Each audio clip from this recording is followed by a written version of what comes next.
prevalent in today's society may be thwarted. It gives me great pleasure, therefore, to present to you today the founder of the League, Miss Sylvia Stankhurst, singing for us a song which offers sage advice to the worried citizen. Sylvia's mother, the celebrated Emmeline Stankhurst, will accompany on the pianoforte.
All right, folks, it's time for Shiny Side Out with and Mecky. You're listening to Revolution Radio, freedomslips.com. You don't need to expect us. We're already here. Take it away, guys. Welcome to Shiny Side Out with Dave and Mickey, live from the Revolution Studios and Sydney, the Revolution Radio Studios. You can join us on the channel at freedomslips.com and follow us on YouTube, Facebook, and Twitter. Check out ShinySideOut.net archives and thanks for pasting the chat during each show. And you can listen to us on FM, that's land-based radio, WZZR 101.3 in Kentucky, or via one of these apps on your smart device. Excuse me, Revolution Radio, TalkStream Live, TuneIn.com, Radio Tuner, Speaker.com, and iHeartRadio. Also, you listen on a Grace Tabletop digital radio or receiver-enabled GM car radio. So if you've got a GM that is receiver-enabled, you can pick us up there. Also, Real Radio FM and Live 365, and they're all revolutions in radio. The number to call if you're in the United States of America is 347-688-2902. Or, via Skype, you simply add Freedom Screen. One word, Freedom Screen. Now, thank you very much, Solaris, for another great interview. Fascinating stuff. And, I always enjoy listening to her show. Last week, I went back to the archive and I listened to that. Dave, how are you, sir? I'm doing great. Hi, everyone. This is a wet week for us now. The cyclone has traversed the entire country. And now I can barely see, 2 kilometers away. It's just a whitewash. But that's just the tip of the iceberg, so to speak, isn't it, with the world's weather? Is it not crazy? It is. We've got flooding in Europe. The Thames has gone over its banks, flooding London. There's Severius. That's I like it. Hey, that's a new word. That's from the It sounds like it's a word from the 1900s. It is, because we have new weather and we need new words to describe that weather. So the weather is Severius. No, actually Polar I have vortex. Colleagues. That's it. I have colleagues both in the States and in fact in England, and they told me one of my colleagues has got a driveway which is very, very long, 100 meters, and he spent hours with his snowblower on that. So there's massive snow in the States, there's horrible rain in the UK, there's rain here now in Australia, coupled with extreme heat and bushfires. Exactly what you need. All right, it makes everybody's day complete. You're funny. Do you know what? It's always a struggle. So 160 kilometre-hour wind gusts in the UK, which is unheard of in this current humanity cycle, if we put it that way. There's another good word for you. So in this humanity, wait, you're not on camera. So there you go. So in this humanity tech cycle, right? It's what we're in right now. They get your mug. Don't you worry about that. These are awesome mugs. Go to ShinySideOut.net and buy yourself a Shiny Side Out mug. Don't be like your friends. Be the trendsetter and get one. They're awesome. Just a slight plug at my end too, by the way. Holding my mug up to the screen. Do you know what this is? It really is extraordinary. We're seeing, droughts in California. There looks like there might not be enough water. There's floods in. It's what's going on. I've seen the ice waves in the Great Lakes. I've seen so much going on, and they just tell us it's normal. Every single single week on the Weather Channel in Australia, every single week, every single night I put the news on and they talk about a record that's been broken, how unusual this is. And you know what? It really is strange. A lot of the people on the talk on the internet this week has been people still using that old-fashioned term from the year 2000 when everything was in black and white. The old-fashioned term of global warming. And it really does annoy me that they still claim, global warming can't be true if it's getting colder in the US. Well, yes. No, it's called climate change, and expect everything. Expect everything. There's been equatorial countries through the islands of through Indonesia that had snow. Snow. What? Yep. That doesn't make sense. Nothing. If like 30 years ago I said it would snow in Indonesia, for instance, you'd hit me. With a big stick. That's what I would do. You'd slap me with a trout, right? Slap me with a trout. Yeah. Honestly, look, it goes hand in hand with the snow in Egypt as well. Snow in Egypt, snow in the tropics. We're talking equatorial snow. Really? I didn't even know that it could get cold enough for snow crystals to form. To be honest with you. Mm-hmm. Yep. So we've seen all of the records broken, and let's just see what happens. I mean, if they're breaking now every single year, just can't wait for next year. No. This is the thing, though. This is the thing, and this is where you guys out there have to realize all these extreme weather events, which are now lasting for longer and longer. Like I give you an example here in Australia: 40-degree heat, which is in the hundreds if you're on the Fahrenheit scale, for days and days and days. And now having 40 degrees for that much or for that length of time used to be an extreme event.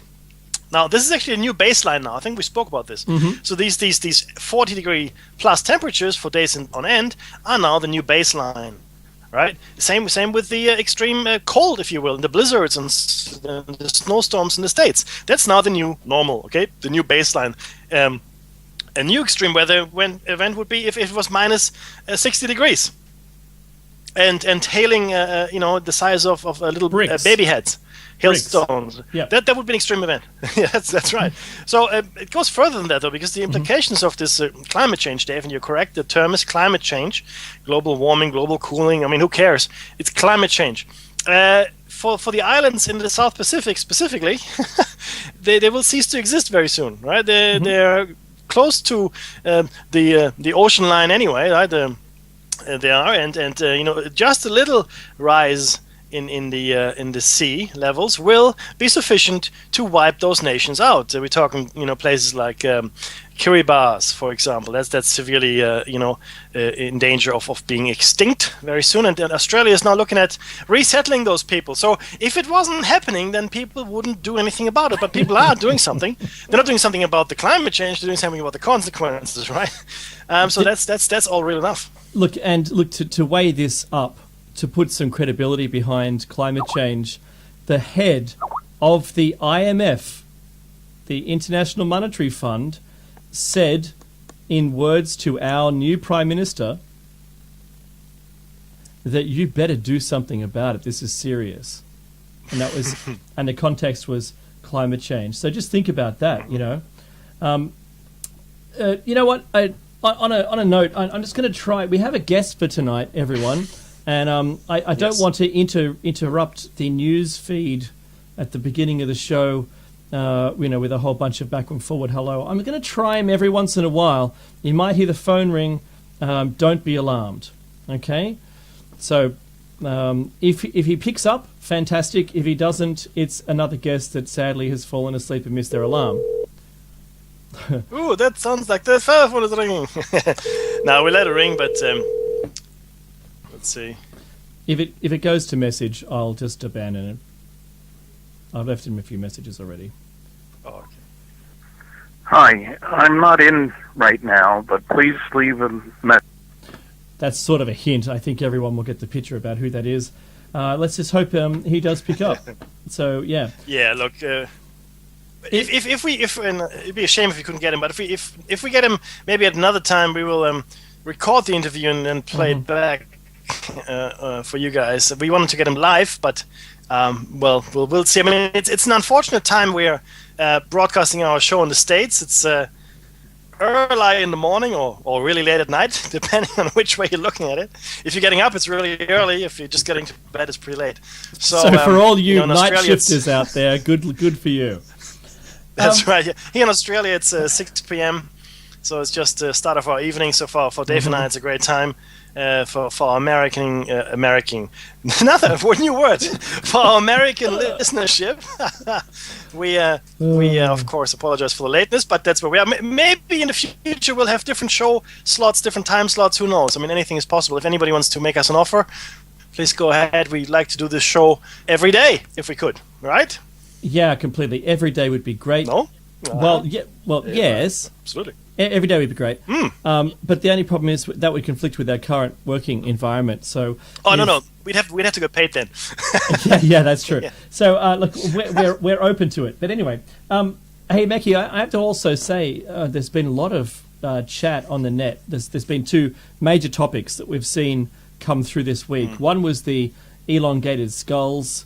Brian Foster interview. Thank you everyone who's watched that. Please share it. I'm asking, please let's share that out there.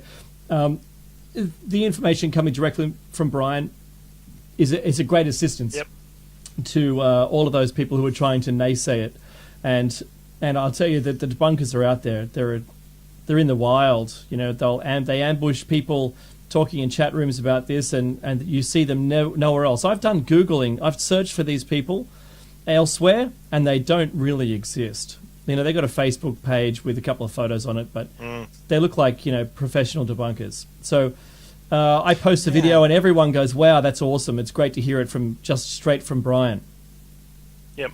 Including David Icke. I posted a video into his thing, and his peeps were going, wow, that's awesome. It's great news. But the real thing that we're following this week, because that was last week. You know, that's old news, yeah? You know, changing the human history forever is old news. But this week, we've been chasing down the story about the financiers, the people in the finance system, suiciding or mysteriously dying for whatever reason. Not just you know, Tom, Dick, and Harry's of the finance systems. No, we're talking about executive vice presidents of J.P. Morgan, for example, or Citibank and such. Right? These are heavy hitters, if you will. They're not clerks or backroom accountants. No, they're the decision makers. They are in the know. And there are several theories on the net floating about exactly what is happening now. It is unusual for that many people in the same profession and the same level of responsibility to suicide. It happened before, though, in 1929 when the stock market crashed. There were about 20 who committed suicide. Those are the numbers that, you know, killed themselves when that happened. But we've hit the golden number here now too, haven't we? Yeah, I think so. So the question is, well, first of all, none of these deaths has been ruled suspicious. Now, that's interesting in itself, especially when there's a cluster of suicides. One of the theories that is floating about that I saw is that these guys have turned whistleblower. In fact, they were going to cooperate with the authorities as such as they are to, I guess, implicate and incriminate certain banking senior officials, more senior than they are, in wrongdoings, fraud, defrauding the public, and you know, all that wonderful stuff that happened fairly recently in the world of banking. So that's possible, I guess. You know, I would have thought there would be a better witness protection program if that was true. So much for the whistleblowers out there. So my advice for whistleblowers: blow first, okay, loudly, widely on the internet, preferably broadcast it. So killing you will become a liability and turn you into a martyr and actually lends credence to your words. So do not go down quietly or silently. Hey, Meki. But yeah, so that's go on. Yep, Yeah, go no, on. I was gonna say, Meki and I were chatting before the show, and I popped a whole bunch of links in there, and some of these were just extraordinary. And there's a quote here. It says, "Global emerging markets are now trading in full-blown panic mode," declared Benoit Anne Benoit, I think, head of emerging market strategy that's a French name, Societe Generale. Here's another quote. This is from the person who wrote. This is a finance journalist who wrote this. "The unexpectedly fast retreat of the U.S. Federal Reserve from quantitative easing and the dimming growth prospects in China appear to be driving forces behind the panic." So what I was looking for was finance people talking about this. This is all last week. One of the other ones was George Mangus. Now, this was the senior independent economist at UBS, said the Chinese banking system resembled that of Japan during the 1980s, in the years leading up to the country's financial crash. So everyone, and I mean everyone, all the people that you see on TV, all the people who are journos writing about this stuff, are all seeing the same information. They're seeing this and they're doing it. But the people inside this, inside the loop, knowing what's going on, are the ones who are dying mysteriously. Now, I support the theory that there is, because I'll support any theory as long as there isn't anything to disprove it, because until it's proven, then it's still in the possibility stage, and that's what I'm seeing with this. Remember that the head of Enron just came home one day, drove his car into his driveway, and shot himself in the head with a loaded gun. Yeah? He extinguished his life in his own driveway, in his own car, listening to the news and reading a newspaper. These people, the working in the finance, that jumped out of a building, like one of them in particular, landed on the 9th floor terrace, on a out of the 33rd floor. I mean, what did they just find out? What were they running? Were they pushed? Was there a struggle? Is there something? Is there something else behind it? Well, one of them climbed over a fence and fell 15 meters to his death near a bridge. I mean, maybe he wanted to go to the bridge to kill himself, and he thought, "Oh, it's too far. I'm just going to climb over the fence here." I'm sorry. I shouldn't speak lightly about this. We're not being flippant. Yeah. No. We sounded. But the thing is this. Mm-hmm. If you've got suicides like this, right, and in the cluster, once again, it's reminiscent of the microbiologist. I don't know if you remember this, that died once again mysteriously some years ago in a sort of aftermath of 9/11. Do you remember the death of the microbiologist? Mm-hmm. This is something. So again, none of them were ruled suspicion. Nobody investigated, and then there are other deaths as well where we know people have spoken out, right? There was this British gentleman, and his name escapes me, and he killed himself. No, he didn't kill himself, right? He did not kill himself.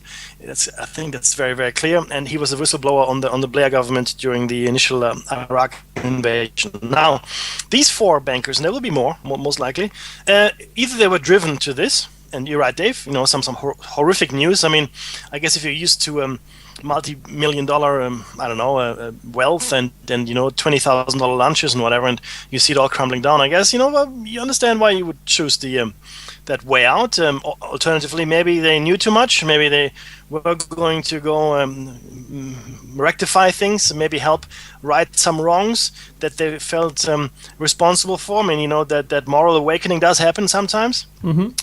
Or something else. I mean, who knows? I mean, but something has happened. Something has happened that has made these people either kill themselves or be killed, right? I mean, there's no doubt that something has happened. And I don't know what it is at this point. I mean, we're looking at this. You're right, Dave. There's panic in the banking sector, on the financial markets. and it's it's the U.S. backing off China being in trouble, and I mean we've seen financial instability now for the last 10 years. It's almost a regular thing. We've got used to it. It's something that just seems to be our new status quo. Just like climate change, the new extreme weather is the status quo, and the upheaval in the financial system is a new status quo. Mm-hmm. If it was even keel, we might think, oh, something's not right. But I will talk about the financial system in a little while. We'll discuss what it is, how it works, and waiting for our guest, of course. But Dave, I don't know. There's something else that you had here, right? Well, yeah, no. What I wanted here we go. Yeah, what I wanted to do is I've pasted this link into the chat room for everyone, and this is that all these people, and I'm just going to list the people deceased. Well, this is interesting. That missing. Hang on. Yep. Missing. That's the interesting one. Yeah, go. Okay, yeah. so it's the missing David Bird, 55, longtime reporter for Wall Street Journal, working at the Dow Jones newsroom. Went for a walk on Saturday, never came back. That was on January 11th. Deceased. Tim Dickinson, a UK-based communications director at Swiss REAG, was reportedly found dead under undisclosed circumstances. A very common theme. Deceased, William Brockschmidt, 58, former senior manager of Deutsche Bank, was found hanging in his home from an apparent suicide. Right? January 27th. Deceased, Carl Sim, 51, managing director of Tata Motors, was found dead on the floor of Shangri-La Hotel in Bangkok. Police said he could have committed suicide. Yeah, Right. well, I could have won the lottery if I had the right That's numbers. right. Last one. Gabrielle McGee, 39. Well, it could be. My surname's pronounced three ways. A JP Morgan employee died after reportedly falling from the roof of its European headquarters in London in the Canary Wharf area. McGee was vice president at JP Morgan Chase. This is the one that Mackie was talking about earlier. So it's falling. It's not being pushed or having jumped. No, he slipped and fell. I'm sorry. What an unfortunate accident. From the roof. Yeah. Because that's Yes, of course. that's where Because everyone goes. Everyone goes up to the Yeah, roof well, of their building just to fall off it. Yeah. Absolutely. and look- it goes on though. It does. It goes on. I mean, There's January there's 20. 29, right? There's 20 of them or something, all in all, Mm-hmm. and roots and all. And look, the thing is, these aren't all of them.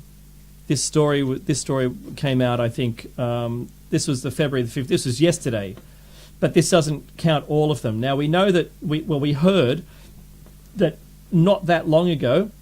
I think it was in December or November. All of the banking heads in Europe had an emergency meeting. Yes. They Yes. did. Now, And I think there's a connection with all of this. Now, I know that, if you have a really bad trade and you've lost the company billions of dollars for whatever reason, they just fire you. Yeah? Mm-hmm. You walk out, not your money, it's all good. Woohoo! Hey, maybe you can't be a financial person again. Maybe you have to become a landscape gardener. But there you go. Off you go. Sorry about that, boss. Won't happen again. I know it won't happen again. You're fired, right? That's the conversation that would happen. Rather than, because you don't have that kind of money, you couldn't pay them back. They couldn't sue you for it, right? And they're not about to kill you over something if you lost money on behalf of a client. no. The worst is that you go to jail. I mean, that's the worst. If you did it unscrupulously, or Yeah. you did it without the clients knowing, spent their Yeah. money on behalf of the client without them approving it, yeah.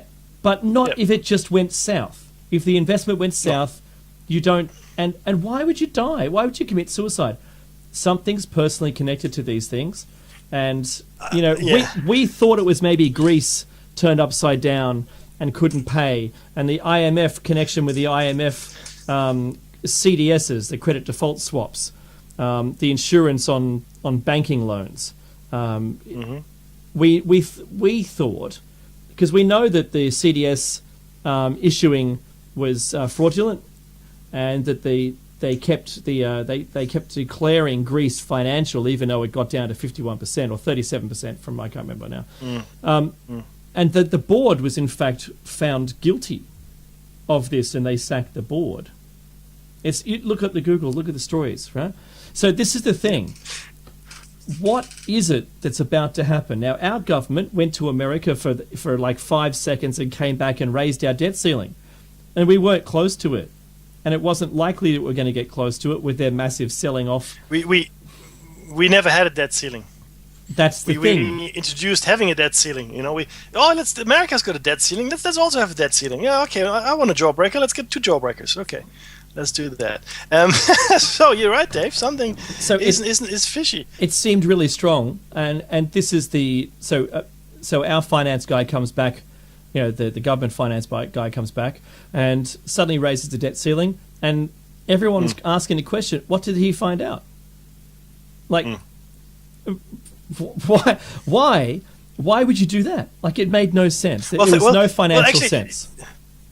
Think about this for a second, and then I want to look at a couple of the deaths in more detail. But think about this, though. Think about why. Okay, then, Dave, this is important, right? Mm-hmm. Why would you have to raise the debt ceiling? What would necessitate that action? Now, it would mean there would be out of control government spending. Correct. Right, compared to income. You're right, cash flow. So your revenue stream, which would be taxes, would cease. Mm-hmm. Yep. Unemployment. Yeah. And it's right. In Australia specifically, we know that the resources boom is coming to an end. So the only reason Australia has avoided the financial crisis that everybody else has experienced is because we had resources. We had iron and copper and nickel and coal and all these wonderful things, and we sold them to China.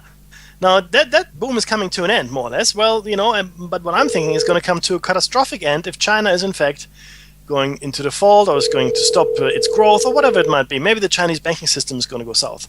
However, so in order for us to still maintain a functioning country, you would have to raise your debt ceiling. Meaning you would have to borrow money. Not in. No, that's too bad. You would have to borrow money in order to make sure that your country was still running. I mean, we saw what happens to a country when there's no more cash, no more cash, no more budget, I should say. Mm-hmm. We saw recently in the States they shut down the government for a number of weeks because they couldn't agree to raise the ceiling. Now in Australia, again, we don't have that much debt. I mean, we have a lot in comparison to our size and relative economical scale. Mm-hmm. Having said that, though, per capita, yeah. But having said that, so if there were in fact a reduction in income via taxes or resources or whatnot, trade deficit, it would make sense to have a higher borrowing capacity, so we could still function as an entity. We could still pay our government employees. We could still secure the borders, pay the military, and so forth. So that's something to consider. But Dave, I want to look at two things that really bother me a lot. Right, Number one is the death of Mr. David Bird. Mm-hmm. The reporter for the Wall Street Journal, mm-hmm.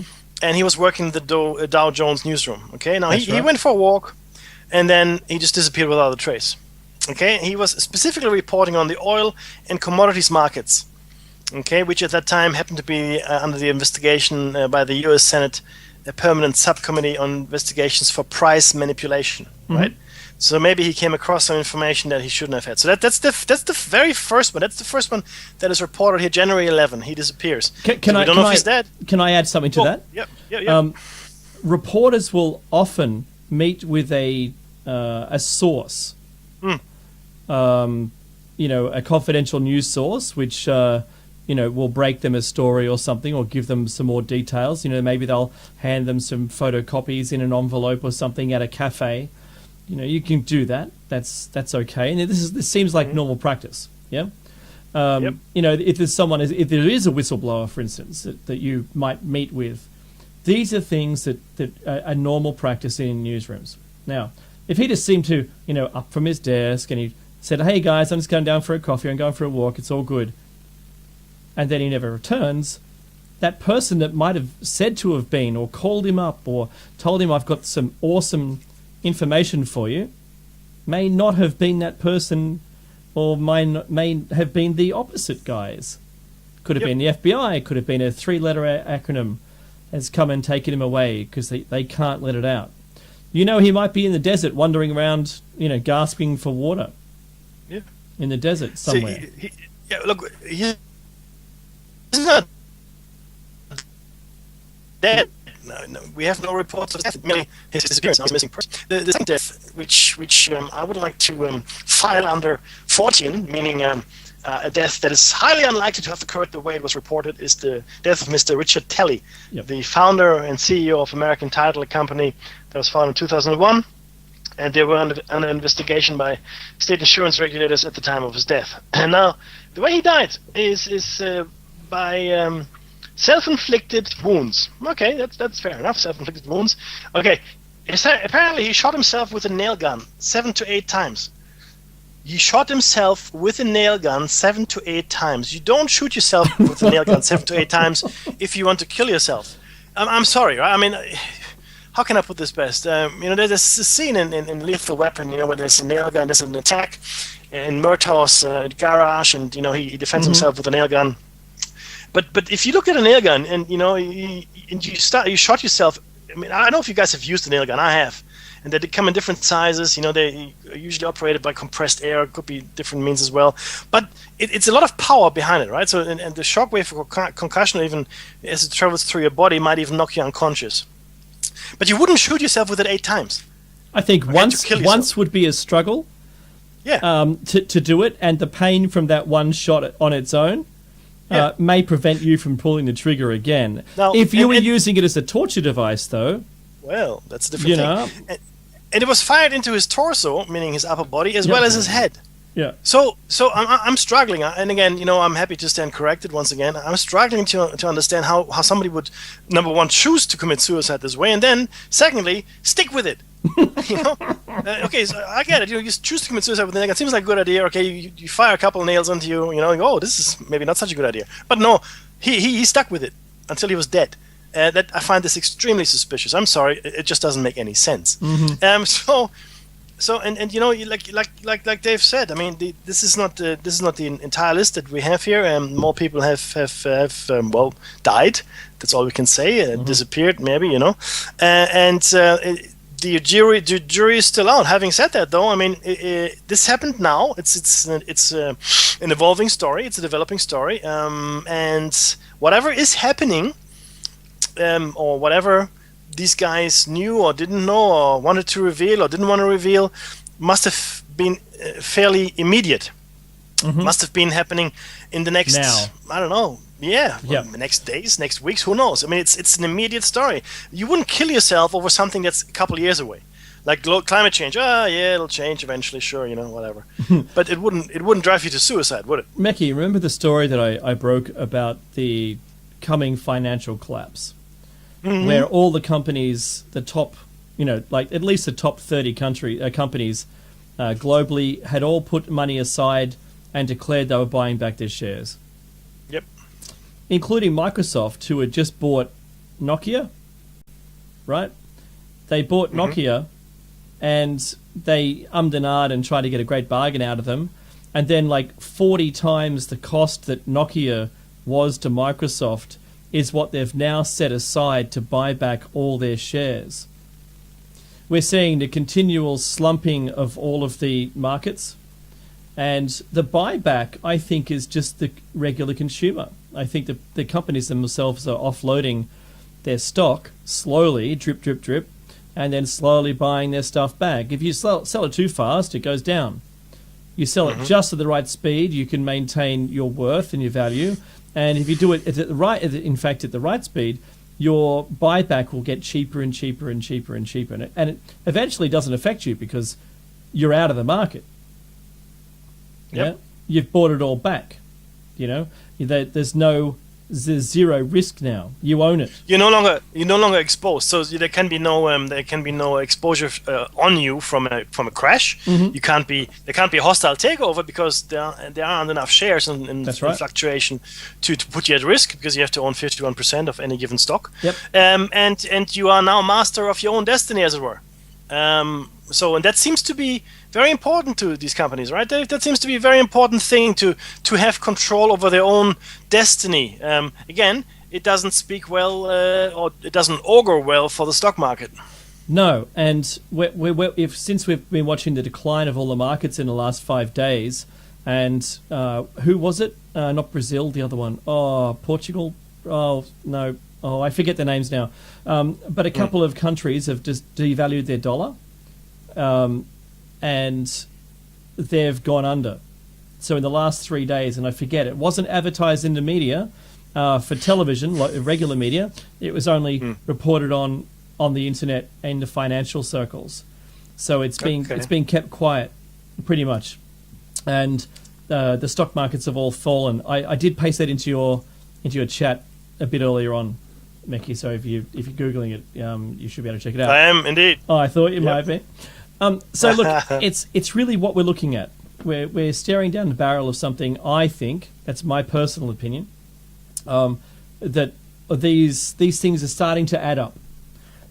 We don't know really what it is, but my guess is it's something like another depression or something. I mean, the government in this country has decided not to back failing companies and abandons them, and in doing so, they're letting like 30,000 people in the same region be jobless in like 2 or 3 years. They could have let them go, but all the other supporting markets who supply them with their tools and their resources for their construction of motor vehicles, it's like Detroit closing. That's what it is in this country, though. Actually, if you want to see the future, in effect, Detroit is an apt example. If you want to see the future of Australia, especially in the car manufacturing areas like South Australia and so forth, look at Detroit. That's exactly what's going to happen. And I think the number is 100,000. The knock-on effect would be 100,000 component parts manufacturers. And for Australia, who's got a population of 25, 28 million, whatever, that is a massive loss of jobs. Massive. Do you know, Meki, we lost IXL, and the last IXL was a company a long time ago, like in the 80s, that were fruit canneries. We lost them, and we almost lost Ardmona, SPC. But now we have, right? Well, we haven't actually, because the state government, the Labor state government, has actually funded their survival. Oh, okay. Because what would happen then, we'd have all this fruit and all the fruit growers who wouldn't be able to supply anything to anyone. Because their infrastructure to ship their stuff only went locally rather than going nationally or internationally. And with the fruit dumping, which is when 20 million tons of tomatoes leaves Italy, and there's no import tariff on that, on the dumping practices, called dumping practice, that affected our market so severely that's what was the chief cause of them having financial difficulties. So the other thing that was argued with the loss of our manufacturing was meant to be this positive thing that cars will be cheaper. 5%? That's the only tariff on motor vehicles. Importing a motor vehicle is 5% tariff. So how quickly, Meki, in your estimation, do you think we see the abandonment of that 5% pass on to the consumer? It would be the first day. Oh, we're having a sale. Yeah, immediate. Great. Yeah, and then the next day it would be consumed by the person now being able to make more profit. Yes. And you see, that's exactly it doesn't sound like much, but the argument for keeping manufacturing in the country is what happens in wartime. You can't convert a non-manufacturing society into suddenly becoming a manufacturing society and producing, world-class, Jeeps and whatever it is you need. Planes. In World War II, we made planes down in our automobile industry. That's what we did. We made them down there. And not anymore. Australia we are now a banana republic, and I mean this in the actual correct use of the term. A banana republic is simply a nation that is a primary producer, doesn't have a manufacturing sector, has some services. So Australia now has primary produce and resources. That's the stuff we grow and we dig up, and we have services. We'll wash your car.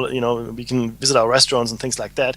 But we no longer make anything of value. We no longer are a part of the value add chain when it comes to a product. We have given that up, and this is a huge shame. I mean, let's say, you've got a massive resources sector, which we do, And all of that is now going to be shipped overseas to be, smeltered and or polished or broken down or woven into what we would then purchase garments here in Australia. And none of that is happening here anymore. And America is, of course, going the same way. Every Western nation is. And I just want to quickly say something to that, guys, right? And I've said it before, but I have to say it because it's right now in context. If that happens, if companies go away, to cheaper chores and get things made cheaply and and that's all good and wonderful. The company can turn a profit. There's no national interest anymore really. These are all global companies, so they want to turn a profit and they go to wherever it is cheapest to exist and to manufacture. Right? Cheap labor, cheap taxes, cheap facilities and so forth. Now that's okay, but the people that lose the job in the country that you've taken the jobs away from now don't have a job. What does that mean? Well, they no longer have any cash to buy all the stuff that you're manufacturing elsewhere. Now, it doesn't matter if it only affects smaller, industries. Like, for example, call centers. They're the first thing to go overseas. Call centers, right? Boom. Because it's cheap. And the people that work in call centers are students or tourists. I'm not in. It's okay, he's not in. Sorry, not yet. They're students, tourists, and so the impact is not that great because these are not, career people in call centers. That's the first thing that went. But then other things go. Manufacturing goes, clothing production goes, and the list goes on. So all these jobs that we have now taken from here and put somewhere else, and it doesn't really matter where, but they're no longer here, that means the people that used to do that work don't have work anymore. Some of them will find work elsewhere, but as we keep going down that path of finding the cheapest place to do things, we will take more and more jobs away. We will come to a point in the near future where there will be nobody left in Australia or America or Europe to buy any of the things that are being produced so cheaply somewhere else because they will no longer have any jobs with which to sustain themselves. Yeah, there's no money. No, you see, if you don't have money, you can't buy anything. No, nobody has thought this through to the final consequence, and they're knock-on effects, right? That's right. They're knock-on effects. I mean, because you close a car manufacturing plant, which they're doing here in Australia now. So there's the Toyota, the last ones to go in 2017. You probably lose, I don't know, I think it's 5,000 jobs that are directly impacted there.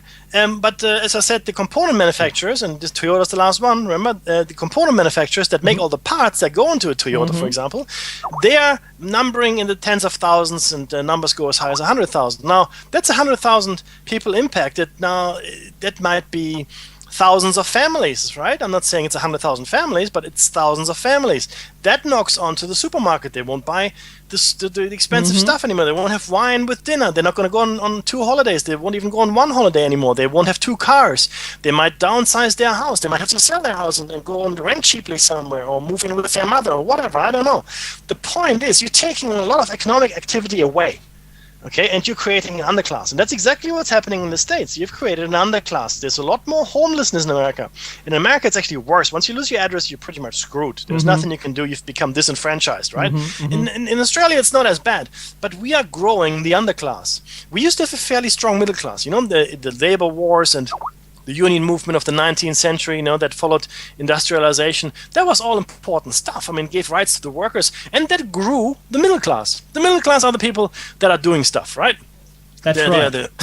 the glue of society, if you will. Then you got the really rich people, and then you got the unskilled laborers underneath. It's sort of a social stratification. We are actively destroying the middle class, in all Western nations, in all of them, with the exception of Germany, because Germany is different. They do things differently there. They're smart. They have small family-owned factories and workshops that produce component parts to the highest quality, right? And they've got very, very, very strong unions. I mean, I'm talking like even stronger than in Australia. And Australia's got a very strong union movement, right? And Germany is not in that category. Germany's got another problem: the aging population, which means there'll be a lot less people working to pay the old age pension for the people that are retiring. But it's a different set of problems, similar to Japan, in fact. So, but every other nation that I can think of is almost deliberately impoverishing the middle class. We're taking from the middle class and we give to the rich. The recent Wall Street collapse, right? And I'm sorry, I'm ranting here. Was not really actually, but the recent Wall Street collapse saw the greatest redistribution of wealth in the history of the world. In the history of the world, we took billions of taxpayers' money, billions and billions and billions, right? Make no mistake, the government's money is actually your money, and gave it to Wall Street.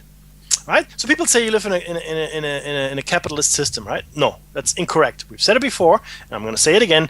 You're living in a fascist. You're living in a true sense in a fascist economic system. In a capitalist system, what happens if a company doesn't perform, it dies, right? And it's supply and demand.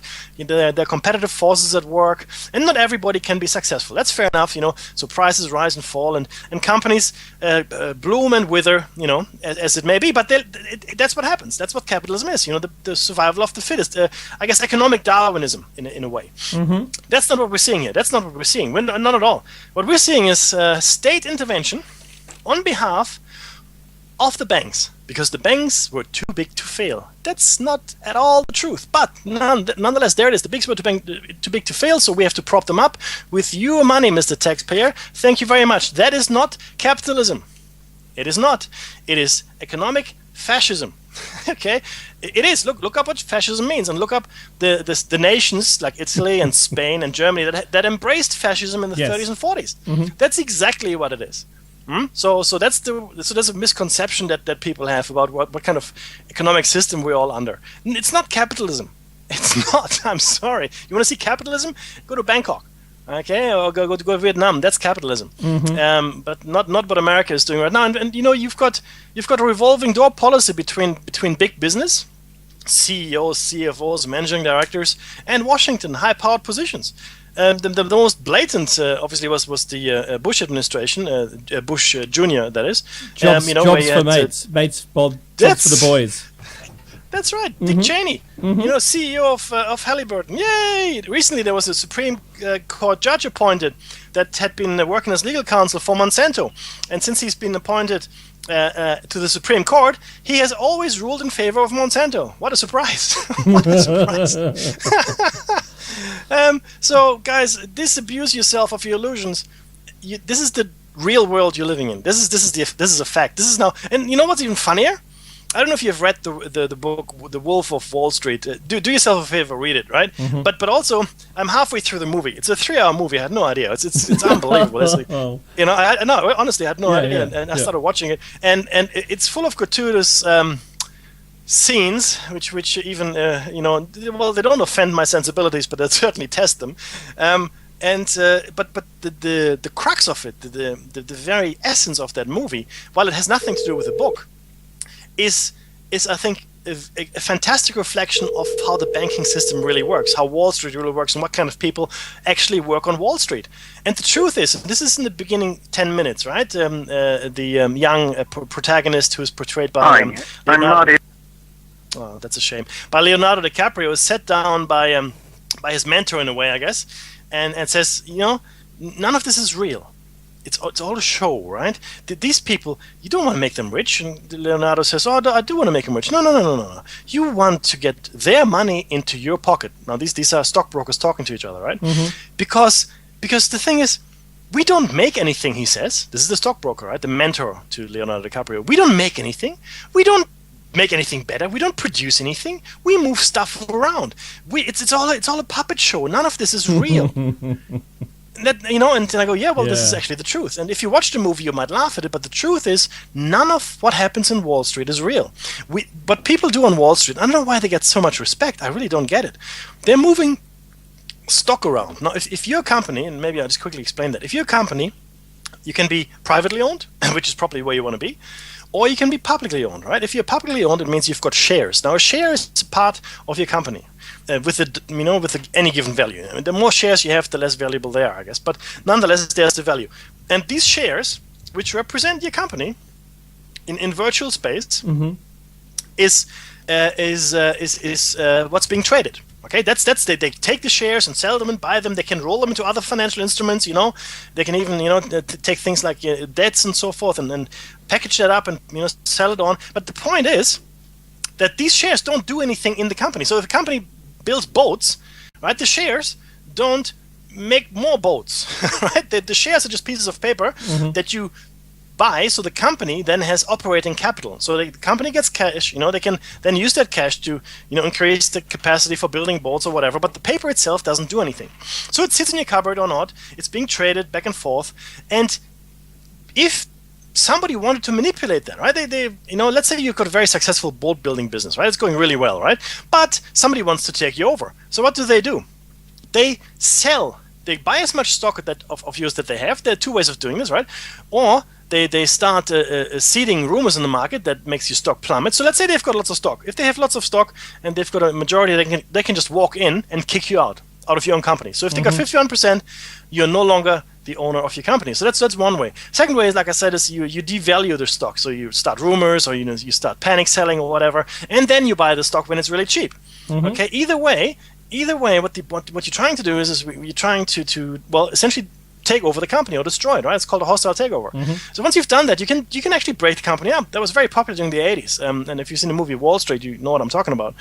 You walk into a company, you break it up, because these companies have real assets. They have got factories, machines, they might have pension plans, whatever, which you can sell. Right? So you've destroyed a business, but you've become immensely rich in a way. Immensely rich. That's what Wall Street does. It sells this stuff. It sells trade stocks. And it didn't matter to you that the people lost their jobs, the company was dismantled. Who cares? No. If you're that person. Yeah. I've made millions, billions potentially, right? And this is what we've seen in some in a lot of companies in the States, all over the world. So, and that's another lever people can use to create this decrease in the middle class, impoverish the middle class. As I said, the other lever is to just take their jobs and give them to someone else who will do it for a bowl of rice. And make no mistake, what some people get paid, I know what some of these people get paid in those countries, and it is cents an hour, cents, not dollars an hour.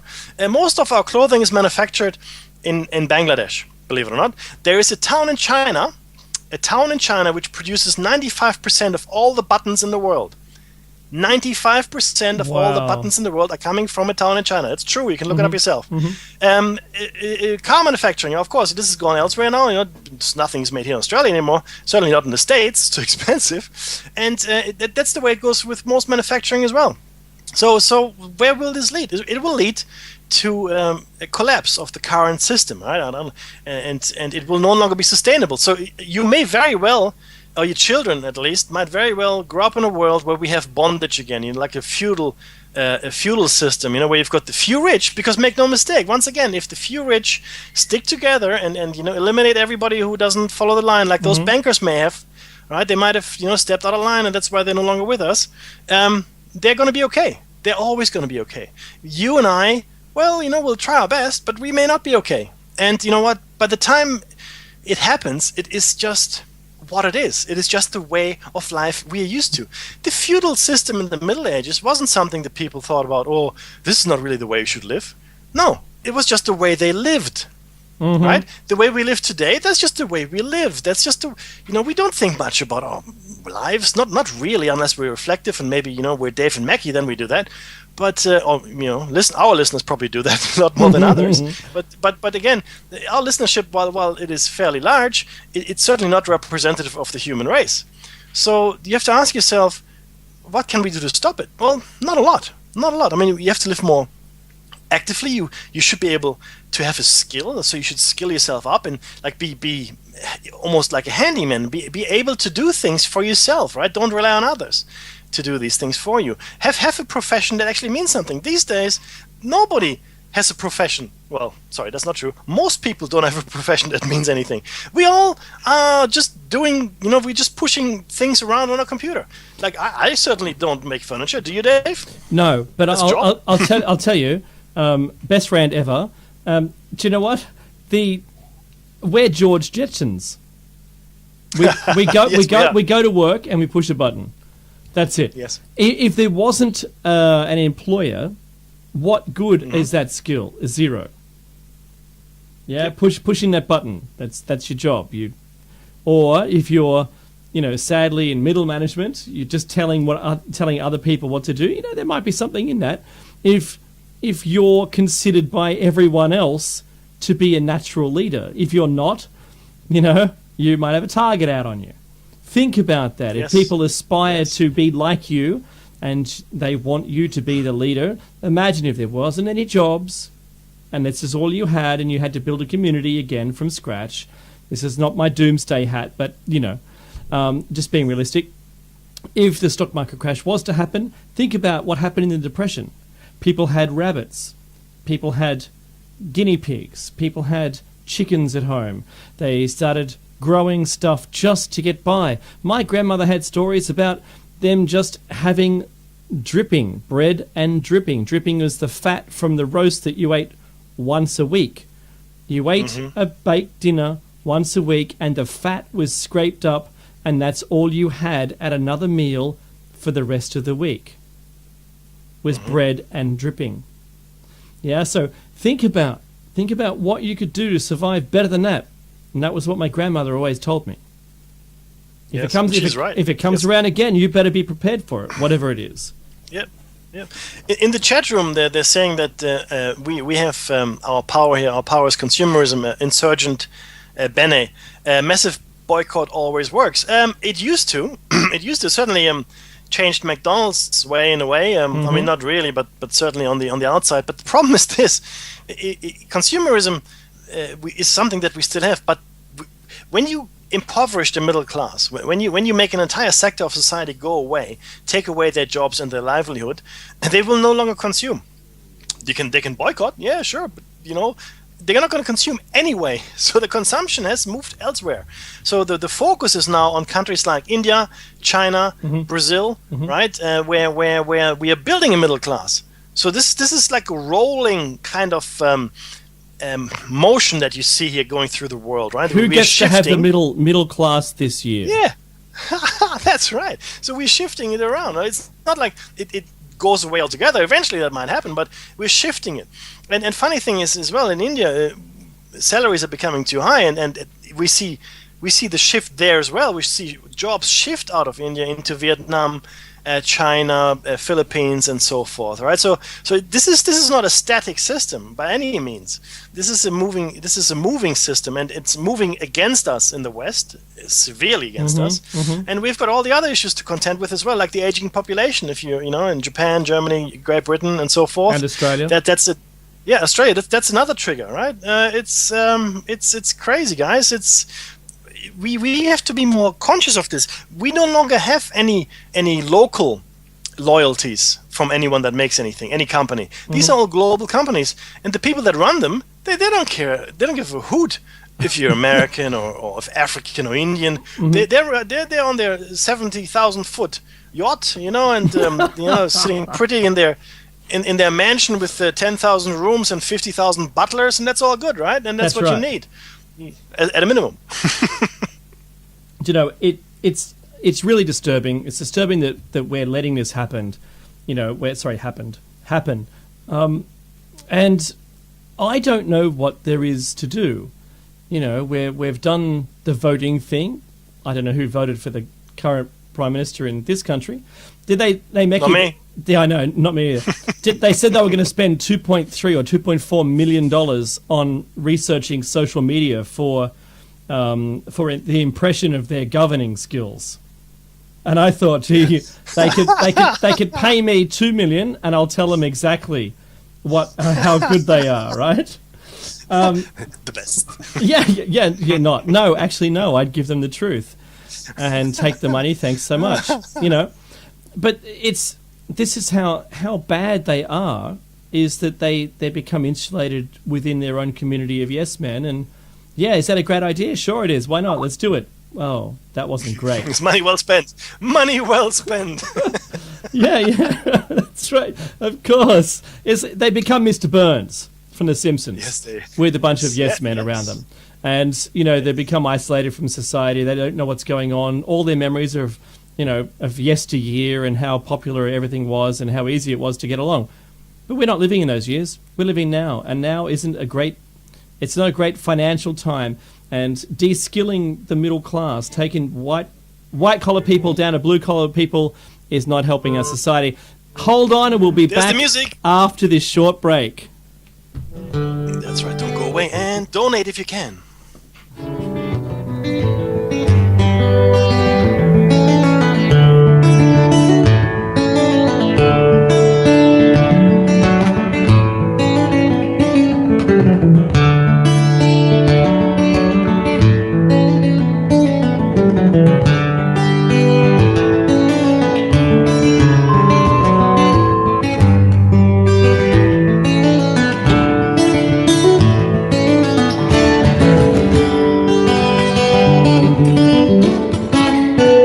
listening to Revolution Radio at freedomslips.com. And we'll be right back after this message.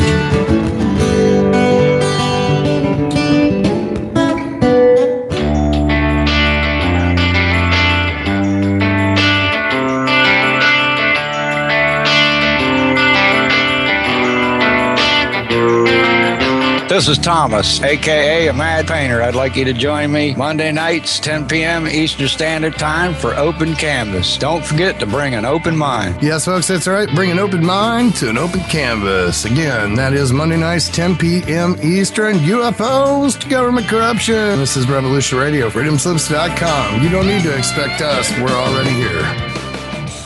There is no denying the world is awakening.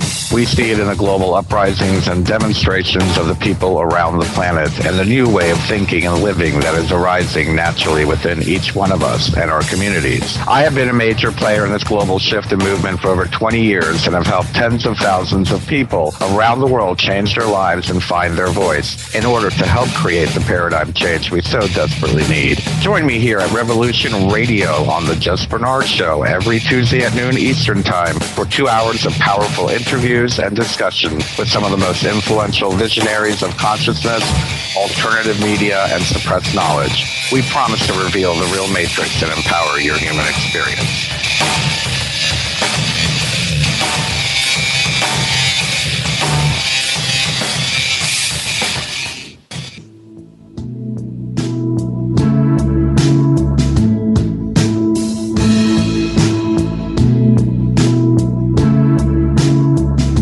Is your data safe? Do you have the necessary information to assist you in confidently living through just about any survival situation? Is survival and gardening, off-grid living, medical knowledge, or even natural or man-made EMPs on your list of personal concerns? Do you have your documents and your personal information in a safe place in your hands where you know where it is? Well, check out our preloaded EMP-proof thumb drive. Over 3 gigs of survival documents and how-tos, plus the USDA offline food preservation website, and much, much more, including a surprise bonus we just can't tell you about here. With plenty of room left over to store your most important documents. Imagine if a megavirus or a computer failure took out your bank, or all the banks for that matter. Are your banking records safe in your hands? So when they get things fixed and repaired, you can say, hey, look, this is what I had. You have it. I want it back. Is your personal data safe? Family records, addresses, phone numbers? Well, squeeze on over to freedomslips.com. Yes, that's www.freedomslips.com. Click the banner on the homepage for the EMP-proof bullet drive to get the full scoop of everything that we offer. So, folks, keep your data safe for your peace of mind. Revolution Radio, freedomslips.com. You don't need to expect us. We're already here.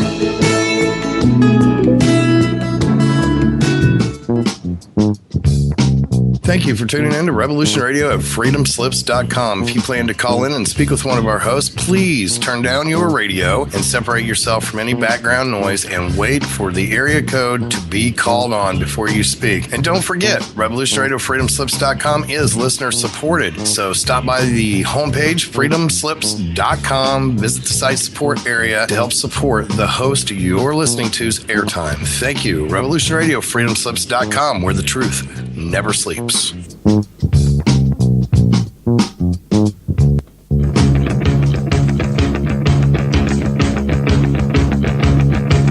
Revolution Radio.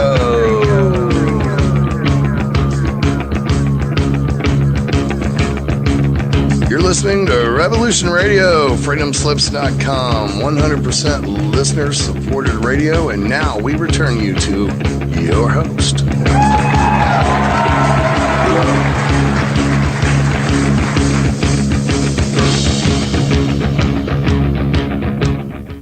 You're back with David Mackey's Shiny Side Out on freedomslips.com. That's right, Hawk. The #1 listener-supported talk radio on the net. Since it is listener-funded radio, if you like what you hear, please go to freedomslips.com and push the donate button on the site support page. It's on the left in the chat. Your donation is greatly appreciated and helps run this station. I will donate $10 by the end of the show, I promise. I'd like to say hello to all the new listeners once again, and this is show number 103.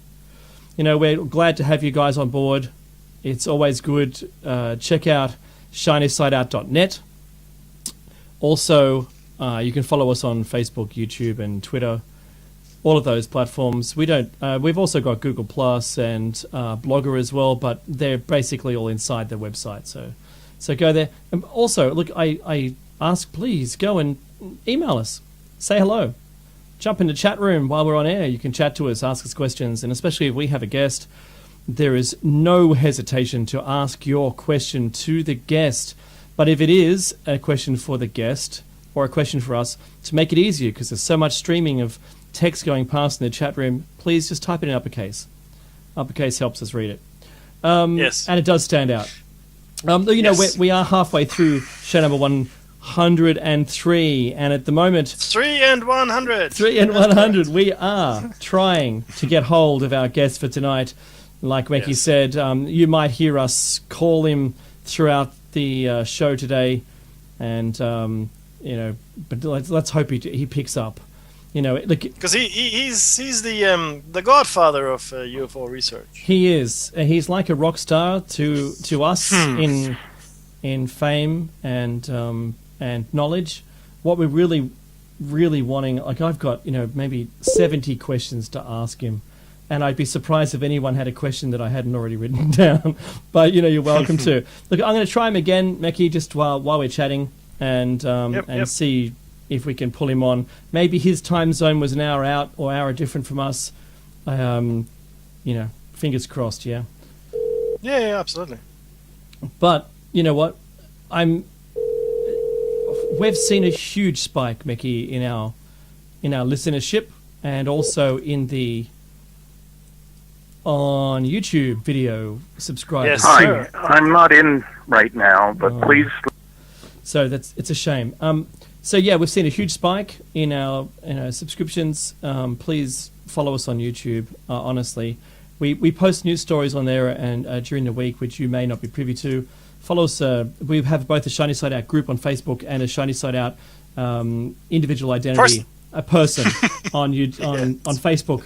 So you can become part of the discussion. If you've got something, bring it towards us too. But don't just say stuff. I mean, there's a big difference. You can say stuff, but if you're saying stuff that is directly contradictory to what we're saying, or it's deriding someone that we respect, or deriding us, which we can handle better, bring evidence, please. And don't just paste stuff into the chat or into our website, and then that's your evidence, because I will quote it back at you. I'll go and read it. Okay, so that didn't work out too well for some people. That's true. Do you know what? And this comes from Stanton Friedman himself. He says that even in his position, listen to this. He says, he has stated before that he wrote a paper on something, and there was 4 other papers that he'd quoted in his paper, and he read all of them. He read each and every one of those papers. When he was confronted by someone in his field, not a troll, this is someone who was sprouting bunk, saying that the whole thing was silly, he said, well, did you look at all the evidence? And they said no. He said, did you read my paper on it? They said no. He said, did you read those other 4 papers on the same topic? And they said no. He said, well, when you do, get back to me. Because you're not bringing me anything. You're only stating an opinion. And once again, Meki, this is the best thing he says is those 4 debunking rules. He states them himself. Mm-hmm. And he says just how difficult it is to get an intelligent discussion from a debunker with real facts, because they'll always say the word fact when there's none. No, the key thing for debunker is to just assume that a whole bunch of knowledge, right? So there's a certain base knowledge that's assumed. So everything that doesn't fall within that perceived spectrum of normality is automatically not worth talking about. That's crazy. UFOs, that's crazy. Parapsychology, that's crazy. Reincarnation, crazy. Ghosts, crazy. And I love anything... this. I love this phrase. Everyone knows that, or all experts know that. Yeah. Yeah, do they really? You know the funny thing?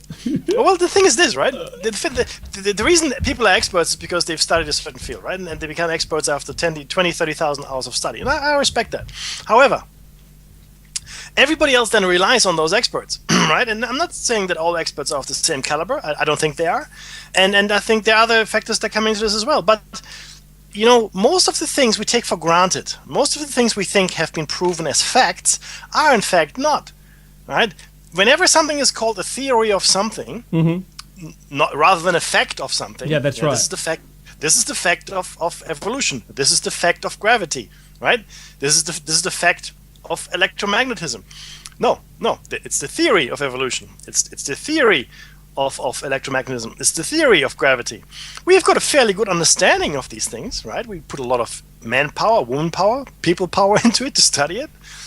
But we have not nailed down any facts. So I believe, this is my belief, my personal belief, it takes as much faith to not believe something as it does to believe it. What do I mean by that? Okay, so people make fun of religious people, which is, I understand why. But in order to believe the opposite, that there is no God, no higher power, would take as much faith, because we have no proof. We have no proof. We have some indications that something is going on, but we don't have any proof. In fact, the more we look at stuff, anything, quantum mechanics, I don't care what you look at, and the more weird it gets, the stranger, and it's very clear that we're not equipped to understand anything, right? Not really. So I'm always amazed when somebody argues from a position of strength, when they're an atheist, when they're a debunker, when they're a skeptic. I'm not putting all these people into the same basket. All I'm saying is that just because you're against something, right? Just because you're against something doesn't automatically make you right, okay? So Dave and I have had experiences in our lives that would have been classified as paranormal, right? Dave probably had a lot more than I have, but nonetheless, there they are. And in my family, I have my mother and my father even, now has passed on, but he had experiences that were odd and strange and not normal, right? Not what people consider normal. And a lot of people have these experiences. They're usually dealt with, it's a hallucination, or you were just taking drugs, or, someone hit you on the head, you were drunk, you must have seen something. So you misremember something. I love that one. You misremember it. Mm-hmm. Fair enough. All right. And, what happens if more than one person saw it? It's a mass hallucination, right? What if I capture it on video? Does my camera also hallucinate? Yes. Oh no, that's a fake. You faked that. That's unfortunate. You faked that. Well, what if you didn't fake it? What if I have a picture from the era before Photoshop, right? That's right. And what if all the shadows are? Come on, guys. Yes, I know it's hard. I know it's a lot harder to accept that we are not the pinnacle of creation, the pinnacle of evolution, whichever your bent is, I don't care. It is hard to accept that there are things out there which we just don't understand. But hiding behind the barriers of science or misunderstood science, like you're standing on the battlements and you say, "Oh, I'm with science. I science every day." Then, I have to shake my head, because science fundamentally is about discovering new information, okay? It is the study of knowledge. That's what science really is. It's the study of knowledge. It's the increase of knowledge. And if you think we have reached the end of knowledge, think again. Yeah, we haven't even scratched. In fact, you're horribly mistaken. Do you know what? Yeah. The thing about the debunkers I like so much is when they want to, if there's no use attacking the data, they attack the person. Yes. That's the next thing. Yes. Yeah, and that drives me spare. Now, this isn't isolated to just us. We've had the experience already. Oh, yes. This is show 103. Next week's show is 2 years to the date, anniversary of 2 years on air, right? Wow. And I have to say, in that short time, we've had our own quantity, to say the least, of debunkers, skeptics. But they're revolutionary skeptics. They want to cause a revolution in that chat room. They want to cause a revolution, in their own mind, clearly that they're right. and then try to bring us down. So I know that when I wrote my book, I had, you know, some 70 people talking to me about how I was wrong. And I said, you're really funny, because I wrote down in my book, it wasn't a book, it was just a journal. It was a journal. I wrote a journal, and I was encouraged through being a radio host and talking to other experiences to put it into a book for other experiences. So I did. That's it. And they go, oh, because you're making money off it. I can't believe it because you're making money off it. What? Yeah, I'll tell you how much. I'll tell you how much money I've made out of it so far. Not even 1.5 months worth of internet. Yeah, woohoo! Yeah, it's like now, guys. Go and self-publish on Amazon and see how much money you make. Yeah, because it's so awesome that, you know, I'm driving around in the same car and I've eaten takeaway, you know, a couple of times from the proceeds. I'll tell you what it does do for you. It gets you people noticing you in a negative light. So go ahead, do what you want. And I was told I was courageous. Now, you know what courageous means in diplomatic speak. You're crazy. Yeah, you're crazy, man. And but to the people who said I was wrong, what? How could I be wrong? I'm writing down my own experience. This is my experience. Obviously, Dave. Clearly. Hallucinating, and let me just use Occam's razor here. Yeah. You're clearly courageous. You're also clearly crazy, and you know because that's what Occam's razor tells me. And you know, Carl Sagan said it. Extraordinary. What was it? Extraordinary claims require extraordinary proof. No, extraordinary claims require the exact same proof as anything else. That's science. Doesn't require any extra. Once you've got proof, that's it. But being in Dave's position, right? Dave has experiences in his life, and then people go, no, Dave, that's. Oh no, in fact, your name is not Dave. That's also wrong. Right? And no, that's no 2 daughters. No, I'm sorry. No, that's right. Not true. No, it's astonishing that people would have the temerity. All temerity. I like that. Yep. Yeah, to come up and say, you know, Dave, I don't know you. I have never met you. We have never exchanged words. But I know for a fact that you're wrong, sir.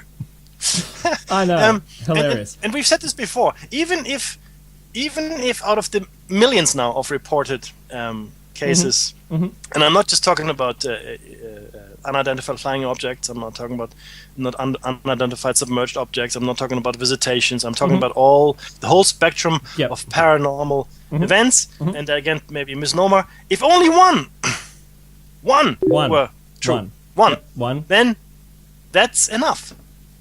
Now, the statistical probabilities out of millions of events and experiences by all kinds of people, right? Not just, you know, bootleggers and moonshiners, but all kinds of people, professional pilots, military folk that you would think, well, that's a serious guy in a lab coat. I better listen to him, right? Those you can't dismiss as easily, I think. No. You can't just, there's just some kind of hick from the middle of nowhere, which, you know, who was married to his cousin. No, it's not the case. Everybody, in fact, a lot of people do not talk about this, and a lot of people do not want to be associated with the kind of fallout that Dave has experienced. It is courageous, and I mean it in the true sense of the word, right? It's courageous to put yourself out there and make these statements. This radio show. All the radio shows on freedomslips.com are courageous. All the guests, exactly. Yeah, all the guests that come on and talk about this, all the people involved in the research in these things, right, that are not accepted by mainstream, right? All our guests, everybody who puts themselves out there, and in fact, it takes over their life, right? For most part. That's and right. That's what we always we always ask our guests. I mean, you know, this is now your life, isn't it? Yes, now our life. I mean, Lloyd Pye, rest in peace. His life was. He didn't plan on the Star Child skull exposure. That took over his life. I mean, he was researching along different lines. In fact, hominids. When this was presented, hominids, correct? When this was interventionism as well. When this was presented to him, and it just took on a life of its own. Other researchers as well. I mean, Jim Marrs comes to mind. He So you spend a lot of time on the Kennedy assassination. I mean, the movie that Oliver North, not Oliver North, that's wrong. The Oliver, Not Oliver Oliver North. That's Oliver funny, isn't it? Stone. Oliver Stone. No, Oliver's, Oliver Twist. Yeah, that was based on his book, the movie, on Jim Marrs's research. Okay, so make no mistake about that. So we're breaking into the mainstream slowly but surely. But the final point I'm trying to make is that you don't know Dave. You don't know me. You don't know what I'm like. You don't know what Dave is like. I mean, you listen to us on the radio for a couple hours, or you look at our websites and you say, "Oh no, you're wrong." Okay, you know what?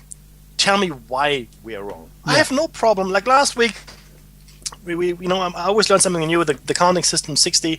It was explained to me that it might have been this, and I go, oh, that's a fair theory, Then I have to expand my horizon now and take that theory on board as well, right? Because it makes sense, base 12 I'm talking about for our timekeeping system.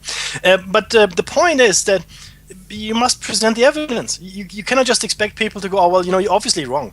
Obviously based on what? On what? I went to school and I know that school didn't teach me half the things I needed to know. So come to me, come to Dave, come to anyone here, and bring your evidence and say, oh well, this is the truth. This is the truth in neon lights, if you will. Give it to us, and we'll follow you to the end of the world if you give us the truth. Yeah, look, we've found it to be endlessly difficult getting through this, but you know what? It's great and it's fun, and we love doing it. But I was talking to someone the other day. It was Brian. It was Brian Foster I was talking to off air.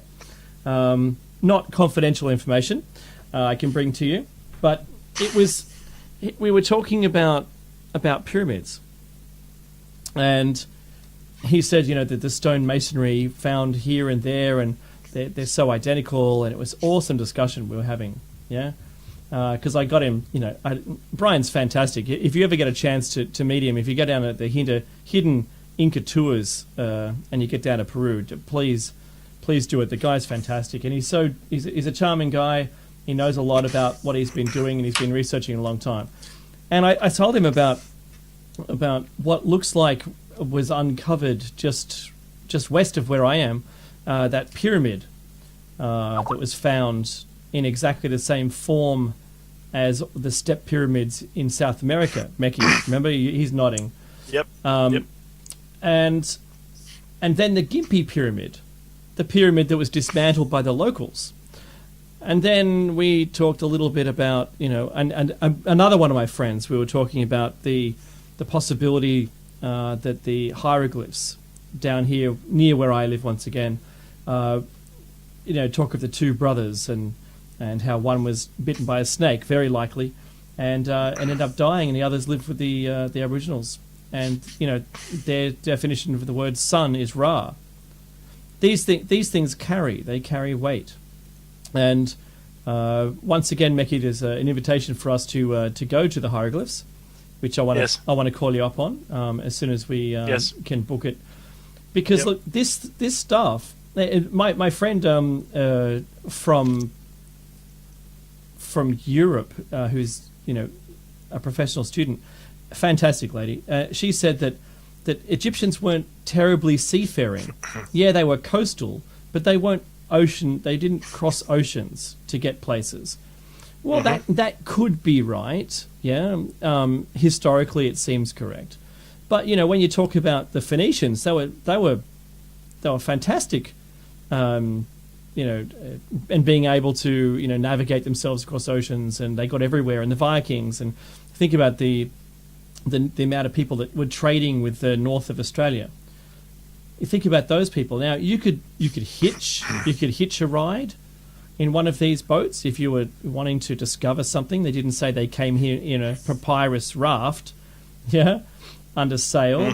Who knows? It's plausible, still in that pile of plausibility. Yeah, and I like it for what it is. So the Gympie pyramid was really good because he didn't even know about it. This was Brian. And I sent him some links, and I told him about Black Hill. He knew about Black Hill, about the Granite Boulder Hill. But you know what?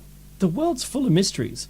And the last discussion I had with someone about the elongated skulls that came up last week was that science formulates an opinion based on all the information around it at the time.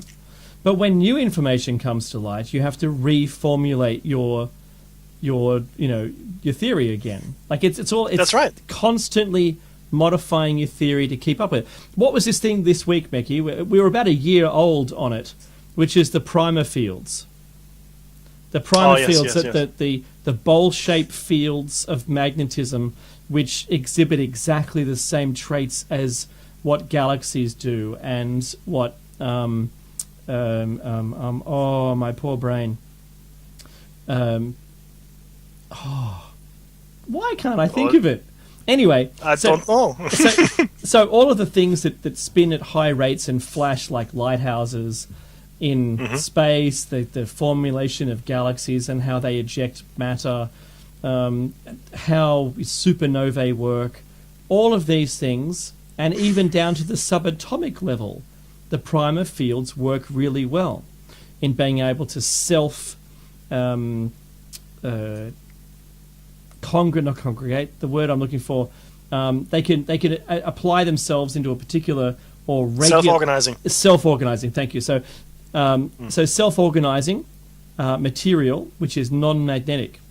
All of these things are traits of what we can see around us, and it wasn't described very well with bar magnets, but bowl-shaped magnets. And I implore you to go and check this out on YouTube. Just type primer, Primer. There's like 3 or 4 parts to it. You're really gonna dig this. This is the new physics that explains a lot more about the world around us.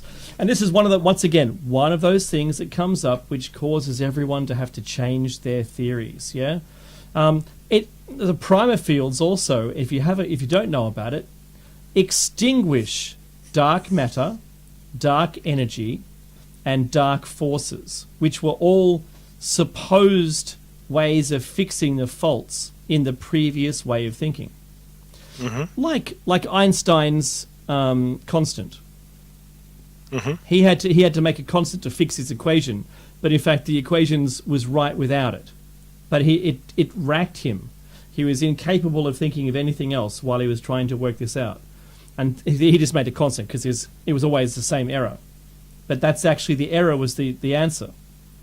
So, we've found that now. Poor Einstein didn't get to know that, right, as being true. Yes. But we're seeing the same thing happen over and over again. And I keep bringing up that fantastic coelacanth, yeah? Yes.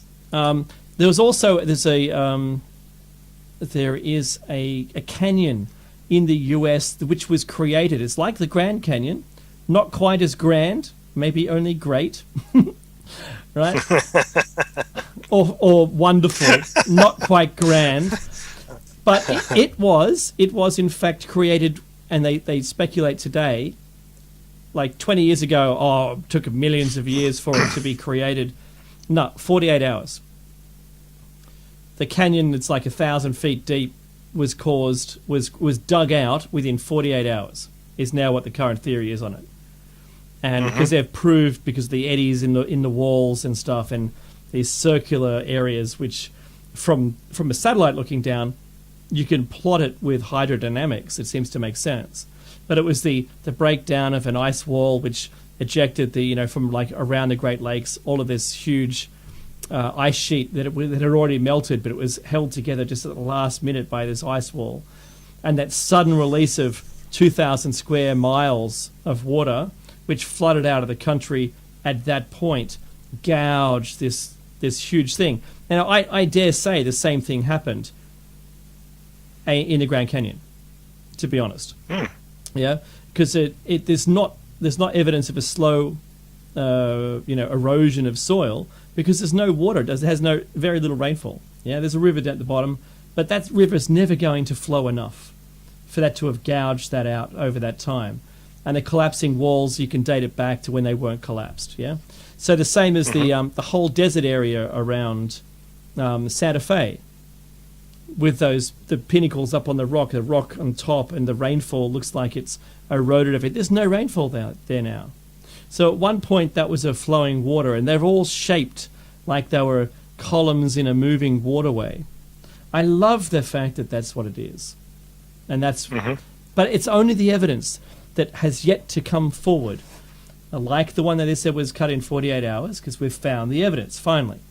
If I talked to you 2 years ago, you'd think I was a complete nutter. But now, looking at the evidence, they've confirmed that that's the way it was made. Because they found those same things on Mars. Yes.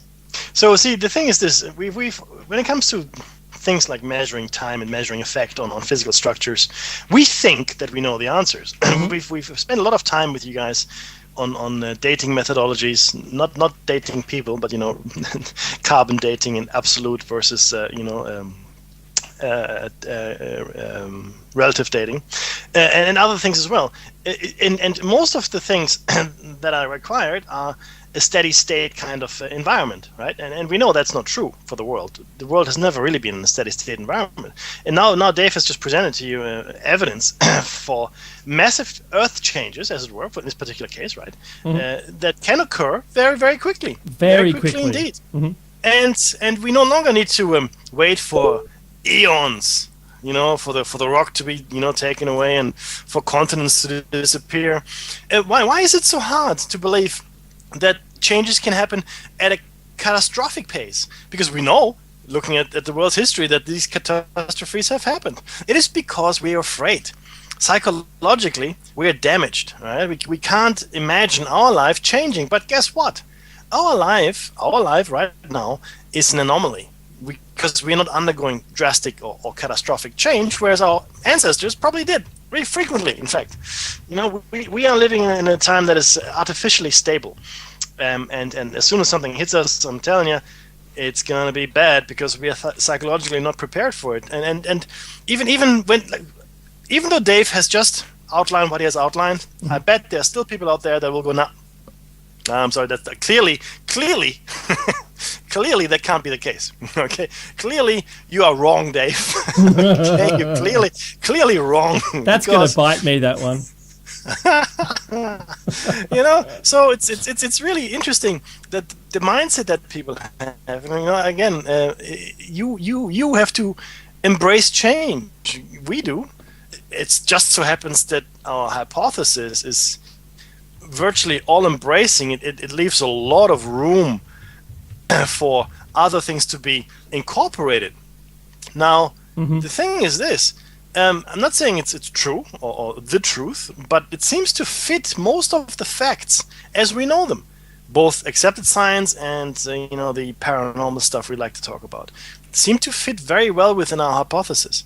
If someone can outline why that's not the case, please do. And by a very serendipitous coincidence, I'm just now reading The Master Game by Graham Hancock and Robert Bauval, who, again, very neatly agrees with and fits well into the overall hypothesis that Dave and I presented to you. I hadn't read the book. In fact, I'm only probably halfway through it now, but already I can see what it's shaping up to present as a final analysis. And the research those guys put in there is masterly, very scholarly as well, so you can't really fault them for that. I would suggest that you read the book. It's a very good read. It's very readable as well, and it gives you a bit of a background on the Cathars and the crusades the Catholic Church led against them, and why and how that fledges in with our hypothesis. As you read it and you listen to our shows, especially show number 100, I think a few things will fall into place for you. So, like I said, like Dave has said, bring us all the things that we have done wrong, all the things where we made mistakes, and show us where we've gone astray. But in the meantime, you have to accept the physical evidence. I'm sorry, it's just the way it is. Yeah, don't throw the baby out with the bathwater, right? Don't abandon the whole premise based on something that you don't agree with, honestly, because it saddens me, promo plug man. It saddens me so much that people today, especially in the scientific community, have abandoned, for the most part, progression. And we talk about this all the time. Plug. We talk about it, and it's weird that they close the book and say, forever. I don't need to know anymore. I'm done. we want change. We want this stuff to be incorporated. I would love to see the stuff that we're learning about today that being taught in schools. You know, because it's not even being taught in university. The things that we're learning about. You know, you talk about graphene. Well, I talk about graphene quite a lot with my friends, and they go, "What do you mean graphene? What is it? What do you mean you don't know?" It's the strongest substance we've ever made. Yeah, but isn't that carbon fiber? No, we've gone way past carbon fiber now. Yep. Yes, it's still carbon, but it's a single atom thickness, which is stronger than anything anyone's ever made. It's the strongest manufactured substance ever. Why aren't we driving around in graphene cars? You know, why? Just why? It makes no sense. So. And why is that? Because, you know, I don't know. It the mind boggles. You know, if we're and I gave this example in I think it was in the first show, Mickey, when I said I went to school and I was being taught what a bicycle was in the textbook. The frame is made out of steel. Only there wasn't any other choices. Wooden frame, not so good. Steel, very good likely choice for a frame of a bicycle. And I said, well, no, that's not true because mine's chromoly. And the teacher went, but that's not what's in the textbook. I said, yeah, but that's my answer, right? My answer is chromoly. Yeah. And the wheels must have wire-like spokes, and the bicycle actually is suspended under tension from the spokes in the top half of the wheel as it goes round. I said, that's not what happens on my bicycle. In fact, I had what were known as plastic tufts, and I said, mine are under compression and suspension because it's an equal force applied. They're not only under tension. Plastic under tension it's good, but it's not that great. But if you mix it up, fantastic, yeah.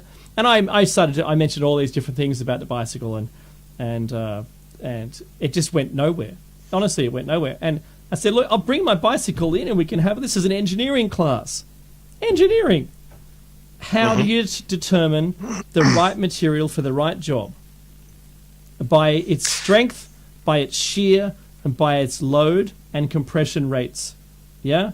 Against what's practical for that device. So you don't want to make a something that has a good compression rate like concrete in a wheel.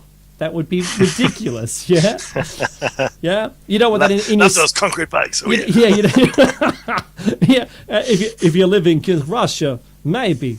You have to line up for 20 weeks to get one that's made out of concrete. But the seat post would be an ideal thing to be out of concrete because it's good for compression. But that's it.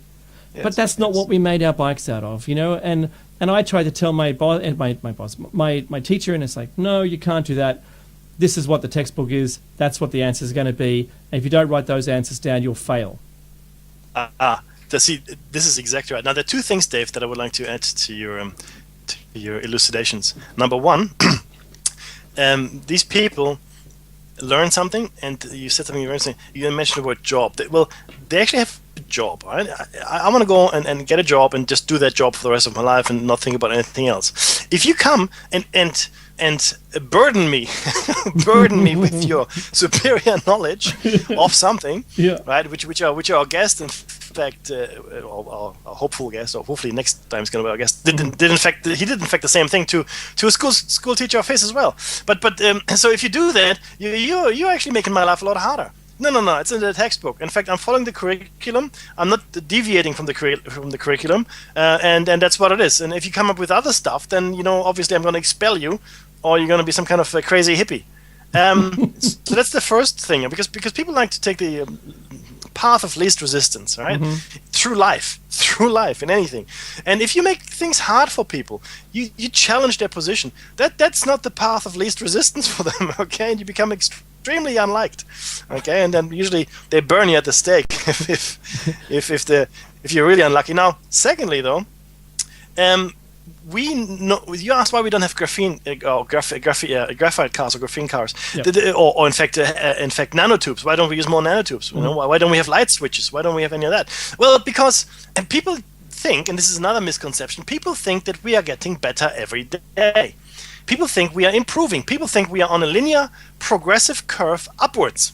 Right? Not actually a curve, a linear line, a linear incline, not a curve. And it's progressing upwards in a straight line. We're getting better and better every day. Our things are getting better and better quality. We're smarter. We know more. La la la la la.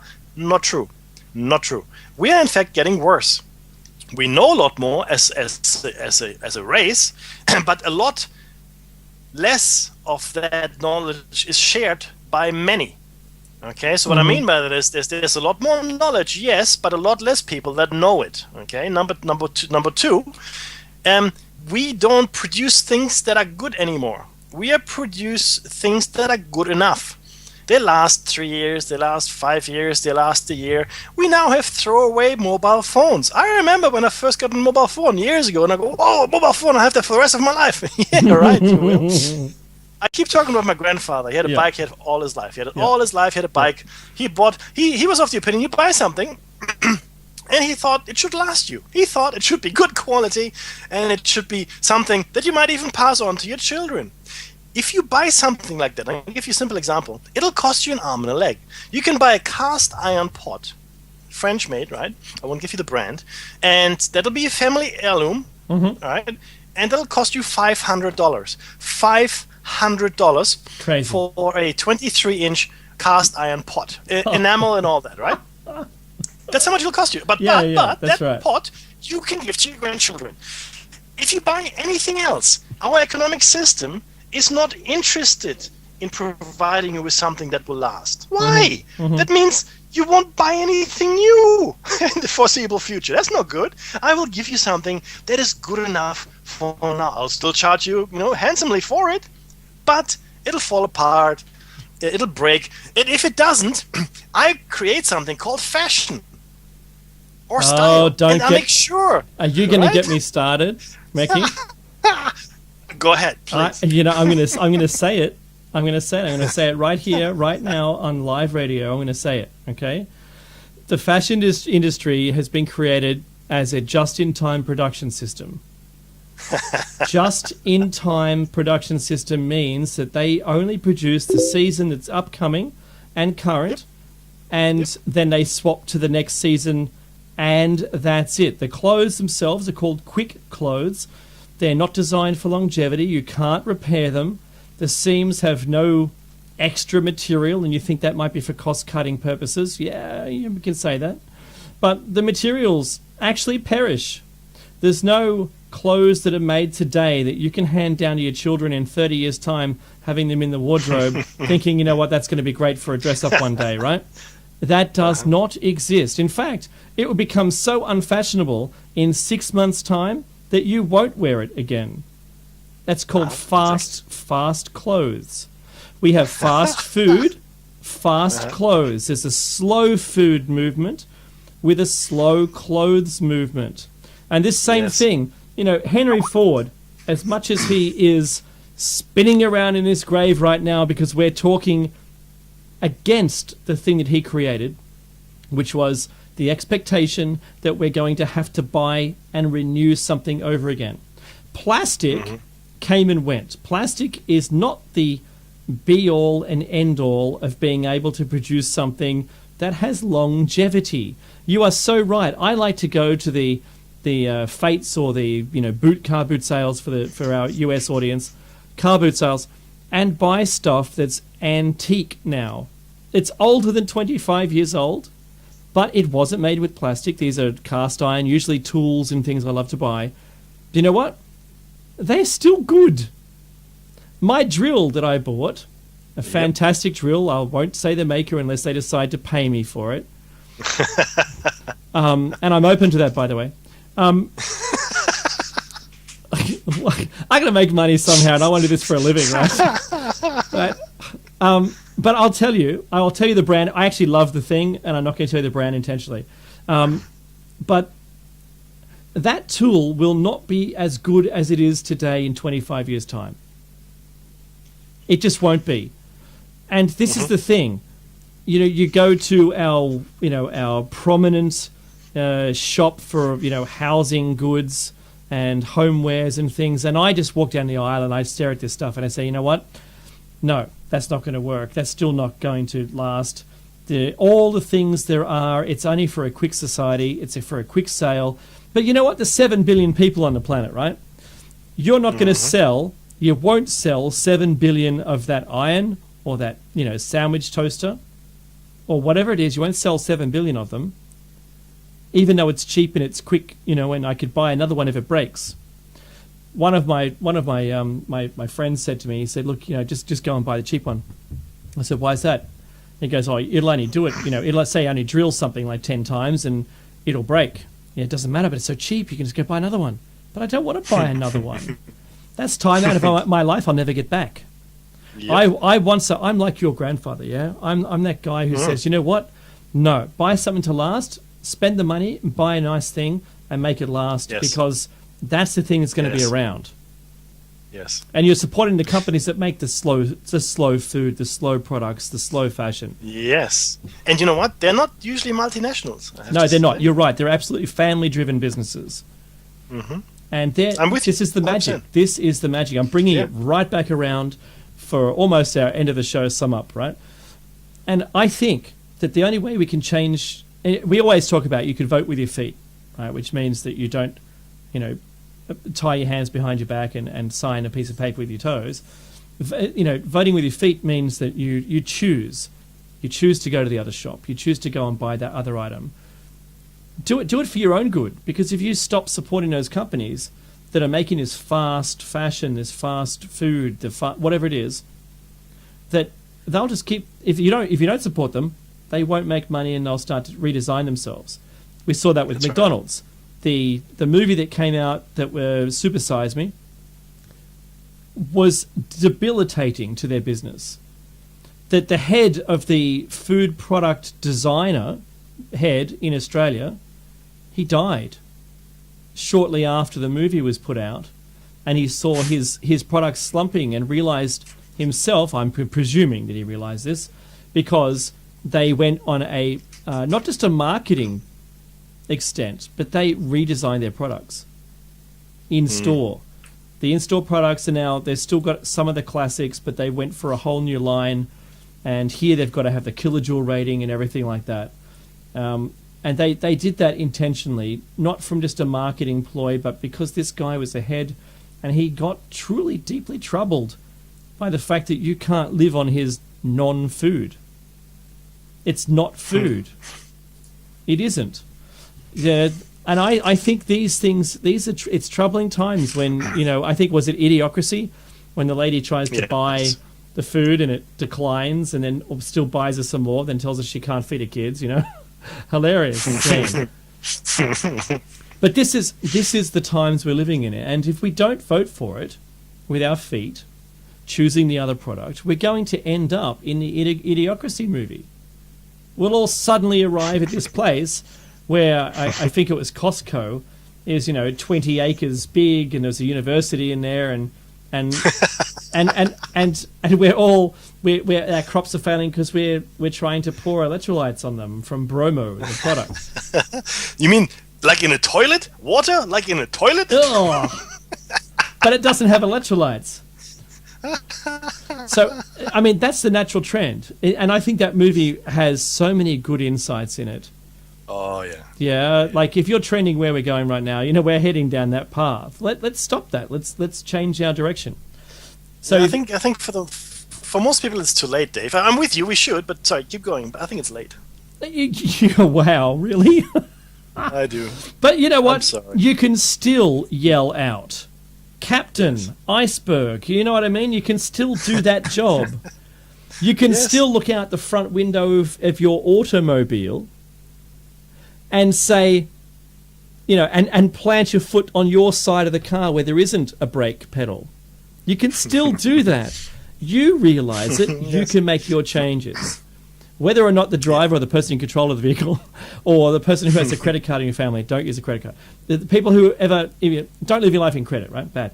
But don't don't do that. Make the changes you need to make. And if you can make those changes, you know what? You'll be living a better world.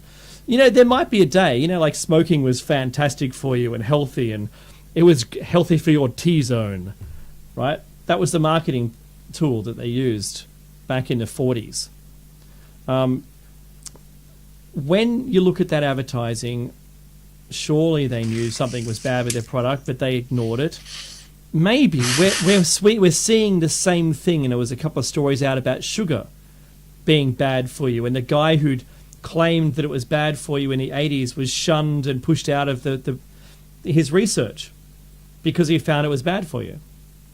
And the products, the high sugar content products that are then loaded up with salt so you can't taste the sugar. Anyone who cooks knows that, right, Mackie? Oh, absolutely. Right? Anyone... Absolutely. Yeah. So if you've got something that's too salty, put some sugar in it. It gets rid of the salty taste. But now you've got more sugar in it. So that's what they do. They load these things up, and, you know, these products are bad for you. Just question yourself, question what you're doing. Maybe, you know, turn back the clock and go back to that healthy society. If you have a look at the obesity rates of a long time ago, you'll see that it wasn't just a common thing. People were eating healthier. Try to make those same changes yourselves. You said something very important there. You're right. People had a choice. People were forced to eat good food because there was all that was there. I mean, you know, it was either no food or organic food. So, you know, you ate what you could. These days, we've moved away from having whole foods to unfoods. These are now unfoods, and these are foods that are no longer provide anything to your body that it actually needs, but a whole bunch of stuff it doesn't, and it will lead to an early grave and also make you stupid. Okay, there's no doubt in my mind that is the truth. So, Dave, I agree with everything you've said 100%. We need to make the change. We need to purchase the products that last. We need to eat the food that is good for us, and we should not end up. We should aspire not to end up in a state like portrayed in the movie Idiocracy. As hilarious as it is, right? I can see it happening already. I don't know if you watch these UK or US TV shows with these people and their eating habits, right? We're on a slippery slope, guys. Slippery slope. Yeah, you know, and well, putting all that aside, yeah. I was having a discussion with my friends about DA14, and my friend came over and I played some of those audio clips. And then he said, you know, well, what is it? What else is there? What else is out there of DA14, blah, blah, blah? And I said, oh, you know, Apophis. Check out Apophis. Just Google that, and then you tell me what you find, yeah? And he said, well, what can we do? I said, well, there's nothing we can do. We just sit tight and, you know, and smile and live your life nicely, you know? Do all these things. If it's true that we're staring at some kind of financial collapse, you want to start making nice with your neighbors, you know, because I swear if you're not, you're going to be looking at the first person to put on the spit roast, you know, when there's nothing else. Remember that. Do research about what happens in the 20s when the government decided to start construction as being the only employer. That's why I think that they raised the debt ceiling in this country, because they were going to have to start supermassive projects, and people would line up, you know, from 3 o'clock in the morning just so they could be working that day. You know, we're looking. If that's what we're looking at, then that's the kind of extent that I think that you should be scoping out, you know, your possibilities. So, you know, don't just hoard food, because without all the other stuff, you won't have anything else. You need good health. You need to be able to earn money to some extent, and if you're the only ones doing it, then you need to, you know, make sure that that's secure as well. So, you know, if everyone's in the same boat, you know, think about the losses. Have a look at, if you've got census in your country, look at the website if it's downloadable, and have a look at the amount of people who perished through those periods because they just, you know, starvation was number one. You know, think about the families. Look around at your family and smile at them and know that you're doing something about this. Yeah, in the right fashion. We're not asking for revolution. We never will. Well, you know, the revolution will come anyway. You don't have to ask for it. Every society, and our tolerance level is surprisingly high. Every society, every people, every every nation, anybody, any group of people has a limit. You know, the famous straw that breaks the camel's back. Everybody has a limit. Everybody has a tipping point. And if you look closely, the way our society is developing, you know, the tipping point is being pushed further and further up, which is dangerous, because when it does tip, when it does come tumbling down, it'll be all the worse. You know, if you have a tipping point early in the system, then it'll be more like a reformation, right? It'll be a peaceful change, and you know, you talk about it. But the further you draw it out, the longer you wait, and the more unrest you invite, the harder it'll hit you. Okay. The tipping point for the French Revolution was, to some belief, Marie Antoinette's observation. Well, if they don't have bread, why don't they eat cake? Let them have cake. Whether or not that is true or historical fact, I don't know. It illustrates, though, the disconnect the elite has from the rest of the world. Okay, the elite cannot fathom why you aren't happy to be ruled by them. Why? What? Come on, you're just cattle anyway. Look, we let you have your little lives. You get healthcare. Some of you, it's good, right? You know, dental, that's good. Some of you have jobs. You get to watch TV, eat our unfood. That's all good. So I like that term. Yeah, we made up two words, several words. I'm going to use severious. Severious is now a new word. Severious climate changes. But look, guys, Dave is right. And sorry, that's the time. That's okay. You know what? I'm going to say goodbye to everyone for this week. Please enjoy your week between shows. And next week is our 2-year show number 104. We'll love to see you all there, and don't forget to contact us during the week. Take care, everyone. We're gonna try to get him, right? We are. I'm going to have conversations with both him and Jason. Thank you so much, everyone, for listening in this week. Take care until next week.